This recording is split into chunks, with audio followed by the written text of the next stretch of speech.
Salut tout le monde, c'est MB et aujourd'hui on se retrouve dans une nouvelle vidéo où on va parler du pourquoi il faut lancer sa SaaS en no-code. Intro.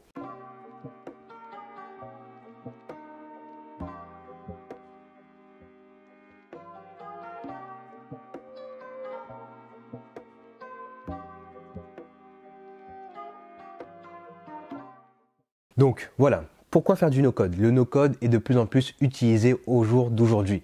Et ce qui se passe, c'est que vous avez besoin d'utiliser du no-code pour gagner du temps. Donc bien sûr, si tu ne sais pas ce que c'est un SaaS, donc Software as a Service, c'est vraiment un logiciel qui va te permettre d'avoir accès à un service directement pour une période où tu payes un abonnement, comme Netflix. Je paye un abonnement pour Netflix pour avoir le service de vidéo à la demande.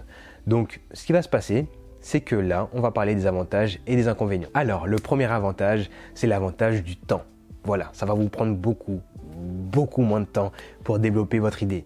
Faire du no-code, c'est vraiment se dire, ok, je peux lancer mon idée en moins de temps que si je devais le développer. Parce que forcément, si vous n'avez pas des connaissances en développement, ça peut prendre énormément de temps. Donc, moi, personnellement, je sais que j'ai un parcours de développeur. Donc, pour moi, c'est plus simple de faire du code, coder mes applications, etc. Mais le no-code me permet vraiment d'optimiser les périodes où je code. Donc voilà, je développe de moins en moins. Vous avez facilement un prototype de votre application, ce qui n'est pas négligeable, et donc tester votre application le plus rapidement possible pour voir si finalement elle nécessite du coup un développement vraiment dur par la suite ou pas. Mais vous avez vraiment de quoi commencer à avoir des revenus avec votre SaaS, rien qu'avec du no-code, bien sûr. Donc lancez-vous. Le deuxième avantage, c'est une économie au niveau du budget. Parce qu'il ne faut pas se mentir, avoir un développeur, ça coûte extrêmement cher. Mais du coup, faire du no-code, ça voudrait dire que chaque personne de l'équipe serait capable de lancer avec vous des fonctionnalités.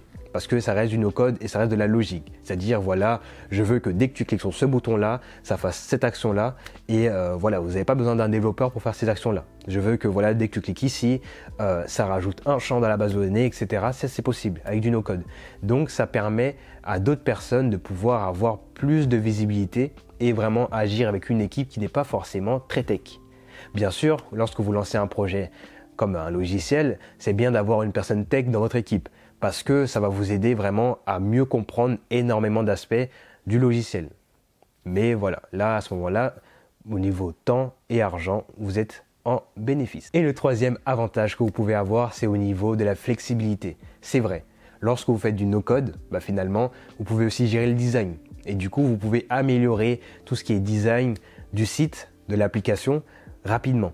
Donc, ça va vous permettre donc de gagner vraiment en flexibilité. Alors, moi personnellement, pour faire des modifications sur du no-code, c'est vrai que ça va très vite. Vous n'êtes pas obligé d'aller demander à un développeur pour modifier une petite fonctionnalité. Vous pouvez y aller vous-même et vous en charger et ça va vraiment vous faire gagner énormément de temps, de l'argent et donc voilà, de la flexibilité. Voici les trois avantages, mais maintenant parlons des inconvénients parce qu'il y en a bien quelques-uns. Alors, bien sûr, un des premiers inconvénients qu'on peut retrouver lorsqu'on développe des applications SaaS en no-code, c'est qu'on est peut-être limité en termes de fonctionnalité. Donc voilà, au bout d'un moment, vous allez arriver à un certain moment où votre SaaS va nécessiter peut-être des fonctions qui auront vraiment un besoin d'être codées. Mais à ce moment-là, voilà, c'est un inconvénient, mais on va dire qu'au moment où ça va devenir un inconvénient, normalement, vous avez déjà testé votre produit et vous savez s'il faut vraiment partir sur un budget précis pour votre SaaS en code ou pas. Donc c'est un inconvénient, mais bon, est-ce que je le place vraiment dans les inconvénients plus? Non, c'est vraiment un inconvénient qu'on peut avoir seulement lorsqu'on a testé notre solution. Et de toute façon, notre solution, on l'aura testée en no-code et les inconvénients comme celui-ci sera cité vraiment quand on sera dans un stade avancé. Mais voilà, voici un inconvénient plus, c'est l'inconvénient justement qui concerne du coup la technologie.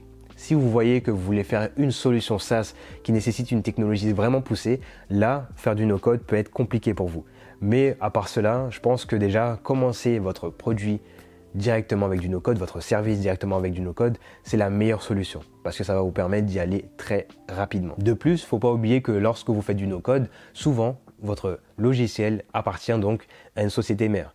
Donc le moment où vous allez vouloir tout faire en code, vous allez devoir peut-être tout recommencer du début jusqu'à la fin.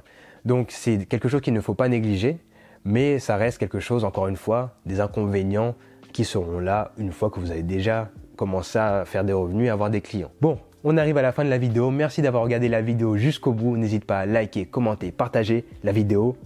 Aussi, bon, je te le dis, mais bien sûr, tu sais très bien que tu dois mettre aussi un petit commentaire si tu as besoin d'avoir plus de réponses sur une question que tu te poses ou si tout simplement tu as envie de me dire quelque chose comme « Ah, j'ai bien aimé le contenu de la vidéo », n'hésite pas à me le dire en commentaire, ça me ferait plaisir. C'était tout pour moi, c'était MB, on se retrouve demain pour une nouvelle vidéo. Allez, ciao!